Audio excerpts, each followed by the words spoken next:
Pues estamos aquí con el maestro Gregorio Cortés. Es por lo de maestro. Pues en la Escuela Nacional de Antropología y de Arqueología pues hemos ido a tomar cursos, hemos estado haciendo. Pero lo más importante es un trabajo de tradición. La comunidad ha sido alfarera de toda la vida, pero le daban vida a los utensilios de cocina, hacían ollas, jarros, en esa difusión que teníamos ahí de los utensilios de cocina. Y ahora pues ya a partir de 1970 ya empezamos a hacer la investigación de instrumentos.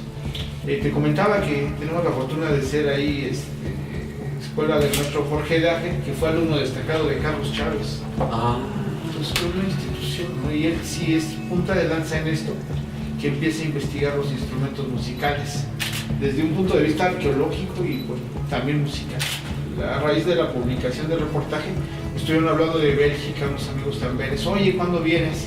Que el año antepasado estuvimos ahí en Croacia, Eslovenia e Italia. Entonces me dicen los cuates, oye, ¿pasas a vernos? Digo, para ellos Europa es muy chico, sí, pero sí. también a veces por la agenda tan apretada que lleva uno, pues vaya. Y cuando andas por allá, ¿qué es lo que...? Voy a dar pláticas, y yo he hecho mi trabajo más apegado a un concepto arqueológico. Bueno, ¿qué tenemos que nos habla de la música en el México prehispánico? Materiales arqueológicos. ¿Cómo suenan? Tenemos la fortuna de tener algunas páginas completas, son muchas, y darnos cuenta que pues, ellos conocían muy bien esto. Y desde luego, no todo fue mágico.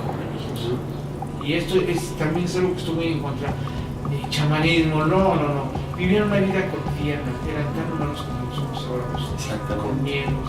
Comían, viajaban, huían, peleaban, se enojaban, se relajaban, hacían fiestas. Sí. Pero eso es normal, claro. No hay mucho de qué descubrir. ¿Qué nos toca a nosotros? Estar en el medio, sí, en algo que se rompió 500 años, que hay que juntarlo para comprender qué era lo que ellos pensaban, porque la cosmovisión es así, era totalmente diferente. No es nada relacionado con lo que ahora vivimos. Entonces es parte de mi trabajo. Lo trato de hacer muy respetuosamente, porque también aparte de eso, ¿no? Un respeto hacia las culturas que fueron, ser un medio, pero no cerrarme a la evolución. Eso sería absurdo. Porque estos instrumentos, si no hubieran llegado los españoles, hubieran llegado los ingleses, y si no hubieran seguido evolucionando solos, prueba de ellos son las flautas cuadro. Entonces, no hay mucho que descubrir, ¿no? Más que darle vida a esto, estudiarlo. Estas tienen 800 años. 800 años. Así están datadas, 800 años.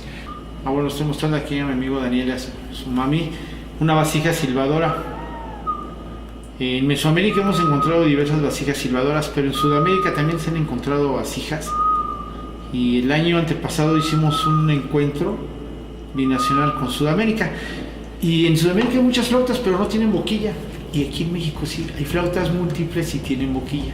Entonces esto también da un adelanto técnico a lo de las flautas. Tenemos flautas triples, cuádruples.